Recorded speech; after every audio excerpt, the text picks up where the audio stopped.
بيبدأ فيلمنا النهاردة بميمو وهو مستني بنته أوفا علشان تخرج من المدرسة وبياخدها وبيروحوا، وفي طريقهم للبيت بتشوف أوفا شنطة في محل وبتعجبها جدا بس مش بيقدروا يشتروها علشان غالية، وبيوعدها ميمو انه هيشتريها من فلوس بيع التفاح في العيد. ولما ميمو بيرعى الغنم بتكلم أوفا جدتها وبتسألها هو ليه بابا مش زي بقية الأبهات وانه مختلف عن أبهات صحابها، فبترد عليها جدتها وبتقولها فعلا ان باباها مختلف وانه عمره في نفس عمرها، ودي حاجة بتميزه لانه يعتبر صديقها. وبيجي العيد وبيجهز ميمو التفاح مع جدته علشان يبيعه ويشتري الأوفا الشنطة اللي عجبتها. وبعد ما الاحتفالات بتنتهي بيروح هو وأوفا محل الشنط وبيلاقوا ان الشنطة اتباعت لبنت قائد الامن ايدن، فبيحاول هنا ميمو انه يشتري الشنطة من القائد وبيفضل يشدها من ظهر بنته، فبيضربوا القائد وبيوقعوا على الارض. وبعدها بيرجع ميمو وأوفا لبيتهم اللي على الجبل، وبيروح ميمو علشان يرعى الغنم اللي على الجبل، وبيصادف انه في نفس المكان اللي بيلعب فيه زمايل أوفا في المدرسة وبيكونوا اهلهم عاملين حفلة شوي، فبيقعدوا كلهم يتريقوا عليه. بس سايدة بنت قائد الامن بتدافع عنه وبتفضل تلعب معاه وبتخليه يجري وراها علشان ياخد الشنطة منها لحد ما بيوصلوا لمنحدر الجبل، فبيخاف عليها ميمو وبيقعد ينادي عليها وبيقول لها ترجع بس هي ما بتسمعش كلامه وبتقع من على الجبل وبتموت. وبينزل وراها ميمو علشان يحاول ينقذها بس للأسف بتكون ماتت، وبيشوفوه العساكر وأبو سايدة وبيفكروه ساعتها هو اللي قتلها وبيتهجموا عليه وبيضربوه وبيودوه كمان للسجن وبيزوروا الاعتراف وبيخلوه يبصم عليه وبيرحلوه على السجن اللي هيقضي فيه عقوبته. وبتوصل المساجين للسجن وبيجهزوهم علشان يدخلوا، فرئيس السجن بيأمرهم انه ما يقولوش تهمة ميمو للمساجين علشان لو عرفوا هيقتلوه في السجن جوه. وبعد ما بيدخل العسكري ميمو وباقي المساجين الجداد بنشوف واحد اسمه عظيم وبنعرف هنا ان هو رئيس العنبر ده، والكل هنا بيسمع كلامه فبيسألوه عن تهمة ميمو فبيعرفهم، فبيقرروا انهم ياخدوه الحمام ويضربوه لحد ما جسمه يتكسر. وبيتاخد ميمو على مستوصف السجن بعدها، وبتروح أوفا للمكان اللي كانت متعودة هي وميمو يلعبوا قصاده وبتلاقي هناك راجل ساكن في الجبل، فبتفضل تتكلم معاه وبتقوله ان صاحبتها وقعت في البحيرة دي، فبيقول لها انه شاف الحادثة وان ابوها بريء. فبتفرح أوفا وبتقوله يستناها على ما تنادي جدتها، فبيقول لها ماشي بس بيخاف لانه هربان من العسكرية ولو راح اعترف معاهم هيتحبس لانه هربان من العسكرية، فبيهرب من المكان وما بيلاقوهوش تاني. وبيفضل ميمو في المستوصف فترة كبيرة لحد ما جسمه يتعالج وبيرجعوه تاني للسجن وبيحذروهم من انهم يتعدوا عليه تاني، وبيبدأوا يلاحظوا عليه انه طيب وتصرفاته كلها طفولية وبيبدأوا يشكوا ان واحد زيه يقدر يقتل طفلة او يأذيها. ولما بيخرج ميمو من الملعب بتاع السجن بيشوف الحمام فبيفرح وبيقعد يلعب معاهم وبيخرجهم من القفص وبيطيرهم، وبيلاقوه بيكلم الحمام وبيقوله انه عنده بنت اسمها أوفا وانها وحشته جدا وانه نفسه يروح لها ويسلم عليها. وبيشوف ميمو واحد بيكتب رسالة لأهله فبياخد منه ورقة علشان يكتب رسالة لأوفا وبيبدأ يكتب لها الرسالة وبيقول لها انه هو في مكان حلو وان زمايله كلهم بيحبوه وانه عظيم اقرب صديق ليه وانه بيطبخ مع اصحابه اللي موجودين في السجن وبيغني كمان معاهم. وبيدي العسكري الرسالة علشان يوصلها لكن العسكري بياخد منه الرسالة وبيقطعها وبيرميها، وساعتها بيعيط ميمو وبيفضل كل يوم ينادي على أوفا من باب السجن. وبتاخد المعلمة أوفا وجدتها علشان يزوروا ميمو فبيمنعوا زيارتهم وانهم مش مسموحين ليهم بالزيارة، فبتتخانق معاهم معلمة أوفا وبيسمعها رئيس السجن وبيحاول يحل الموضوع. بس في الوقت ده أوفا بتجري منهم وبتفضل تنادي على ميمو من بره سور السجن لحد ما بيسمعها ميمو وبيفرح وبينادي عليها وبيفضلوا يتكلموا وبتقوله ان في حد شافه في مكان الحادثة وعارف ان هو ما قتلهاش، بس بيجوا العساكر وبياخدوا ميمو وبيدخلوه فبيدافع عنه المساجين. وبنشوف ميمو وهو نايم على السرير وهو بيعيط، فبيصعب على المساجين وبيحاولوا يفكروا في حل عشان يساعدوه وبيقولوا ازاي انه مش سليم عقليا وحاكمين عليه بالاعدام، وبيشكوا هنا ان هم ملبسين له التهمة وانه ما قتلهاش وان المفروض يشوف بنته على الاقل قبل ما ينفذوا فيه حكم الاعدام. وبيقعدوا المساجين مع ميمو وبيسألوه عن بنته وانها عايشة مع مين دلوقتي، فبيقول لهم ان هي عايشة مع جدته وان امها ماتت بعد ما ولدتها وان أوفا ما تعرفهاش، وبيقول لهم ان هو فاكرها وفاكر يوم ما جدته خدته علشان يتجوزها وانهم شافوا بعض وعجبوا بعض وكتبوا الكتاب وروحوا سوا. وبالليل بيدخل عظيم الحمام فبيصحى واحد من المساجين وبيطلع السكينة وبيدخل وراه الحمام، بس ميمو بيشوفه وبيدخل وراه وراهم، ولسه الراجل هيضرب عظيم بيجي ميمو وبينقذه، بس بيضرب ميمو بالسكينة في بطنه، فبيلحقوه باقي المساجين وبيعالجوه بسرعة. فبيقرر عظيم هنا انه لازم يرد الميمو المعروف، وانه هيجيب له بنته علشان يشوفها، وبيفكر هو والباقي ازاي يقدروا يخلوا اوفا تيجي السجن وتدخل لميمو. وبيعترض معظم المساجين لان فيها خطورة عليهم كلهم، لكن عظيم بيصمم انه لازم يعمل كده لانه لازم يرد الدين لميمو. وبيقابل عظيم اخوه في الزيارة وبيقول له على خطته، فبيوافقوا اخوه على كلامه. وبيقابل اخوهم التالت وبيعرفوا طلب عظيم، وبيروحوا عند بيت ميمو وبينادوا على اوفا، وبيقول لها ان هم هيودوها عند ميمو بس ما تعرفش حد عن المشوار ده، وبياخدوها في العربية مع مرات عظيم. ولما بيوصلوا الزيارة بتقف اوفا جنب ركن الباب لحد ما بيجي عسكري من ورا الباب وبيفتح الباب وبيدخلها، وبيقفل الباب بسرعة جدا قبل ما حد يشوفهم. وفي الوقت ده بتكون اوفا دخلت السجن الميمو وهي مستخبية في عربية الشاي، وبتخرج منها وبتشوف ميمو وبتناديله، وبيتفاجئ بيها ميمو وبيحضنوا بعض كتير. وبتقول له اوفا قدام المساجين ان هي كلمت الشخص اللي شاف الحادثة وقال لها ان ابوها بريء وانه هيعترف بكل حاجة للشرطة. وبيحاول المساجين يقربوا من اوفا وبيلعبوا معاها، بس هي بتروح ليوسف اغا اللي دايما قاعد لوحده سرحان في علامة الشجرة اللي جنب سريره، وبتسأله هو بيبص على الشجرة كتير ليه. وفي الوقت ده جدتها بتنادي عليها وما بتلاقيهاش، وبتلاقي ورقة مرمية على الارض وجنبها رسالة مكتوب عليها ان هي راحت لميمو. فبتخاف عليها جدتها وبتخرج بسرعة علشان تدور عليها، بس بتتعب فجأة وبتقع على الارض، ومن كتر تعبها بتموت. وبنرجع تاني لأوفا وهي بتلعب مع ميمو وبتبدأ تتعرف على اصحابه المساجين. وقبل ما أوفا بتمشي بتسأل كل واحد هو موجود في السجن ليه، وبيبدأوا يحكوا لها حكايتهم. وبتروح ليوسف اغا وبتسأله هو موجود هنا ليه، فبيحكي لها انه ظلم بنته وصدق ناس كذبوا عليه وكان السبب في موتها. وبيصعب عليها يوسف اغا جدا، بس بيتفاجئوا برئيس السجن وهو داخل عليهم لانه جاله بلاغ بوجود اوفا في السجن. وبيبدأوا الحراس يدوروا عليها بس بيكونوا خبوها تحت سرير ميمو. فبيسأل هنا ميمو بنته هنا ولا لأ، فبيقول له ميمو وان هي تحت السرير. فبيكلم عظيم رئيس السجن وبيقول له ان هم كلهم مش مصدقين ان ميمو قتل البنت، وبيقول له ان هو شايفه عامل ازاي وان هو مش مدرك اللي حواليه، وان التهمة متلفقه له، وان بنته قالت ان في شاهد شاف الحادثة ولازم يدوروا عليه علشان يريح ضميره لانه انسان كويس وصادق.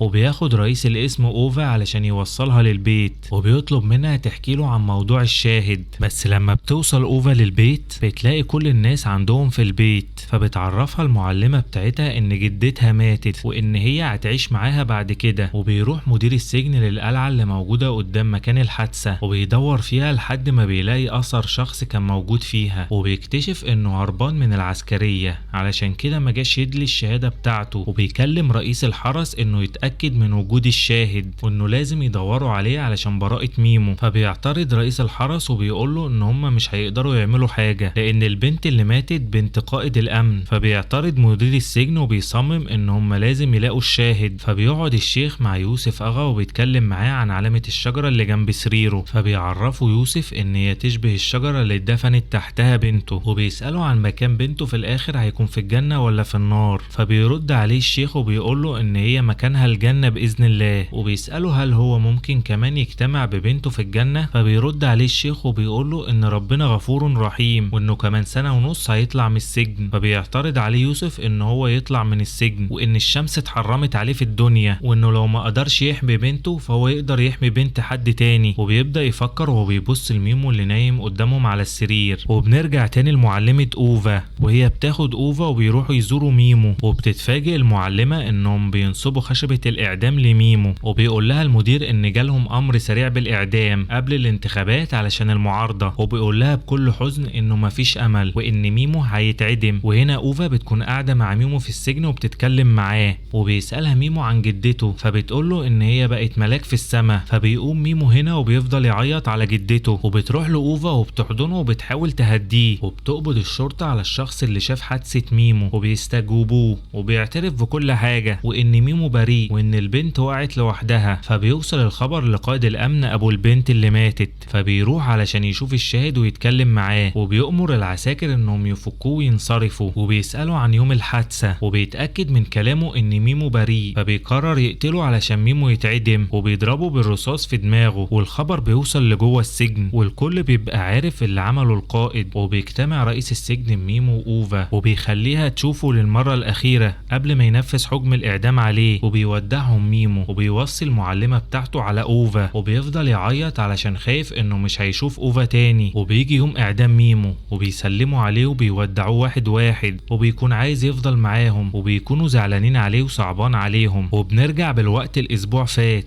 وبيكون يوسف أغا مجتمع بعظيم والشيخ في حمام السجن، وبيقول لهم إنه قرر يتعدم مكان ميمو، وبيرفضوا كلهم بس هو بيقول لهم إن ده قراره، وإن أول مرة بنته تجيله في الحلم، وإن دي إشارة إن ده القرار الصح وده اللي هيغفر ذنوبه ويخليه يجتمع ببنته في الجنة، ولو ما عملش كده هينتحر لأنه مش هيستحمل يعيش تاني بعد اللي عمله في بنته. ويروح عظيم لرئيس المحكمة وبيحكي له عن خطة يوسف أغا، وبيسأله هل هيوافق وينفذوا خطته علشان ميمو بريء ولا لأ. فبيقرروا إنهم ينفذوا الخطة وينقذوا ميمو. وبيتفق رئيس الحرس مع 2 من العساكر بتوعه إنهم وقت تنفيذ الإعدام يعملوا خناقة بره السجن علشان كل العساكر تخرج من السجن ويعرفوا يخرجوا يوسف أغا مكان ميمو. وفي الوقت ده بيودع يوسف أغا كل المساجين، وبيشكر عظيم إنه ساعده في خطته، وبيكلم رئيس السجن وبيديله علبة وبيقوله إن هي دي هديته لأوفا، وإن دي أغلى حاجة بيمتلكها في حياته. وفي الوقت ده بيتنفذ حكم الإعدام على يوسف أغا، وبيجهزوا عربية علشان تخبط عربية قائد الأمن علشان تمنعه من إنه يحضر لحظة الإعدام. وبيتم الإعدام وبيهربوا ميمو من السجن، وبيدعوا إن اللي هرب هو يوسف أغا، وبيكونوا مخبيين ميمو في السيارة بتاعت رئيس السجن اللي بيروح تاني يوم لأوفا ويسلمها هدية يوسف أغا، وبيقول لها إن الشخص اللي بعت لها الهدية بعت معاها أبوها. وبتشوفوا أوفا وبتجري عليه وبيحضنوا بعض. وبالليل بياخدهم رئيس السجن ورئيس الحرس وبيهربوهم لدولة تانية في البحر،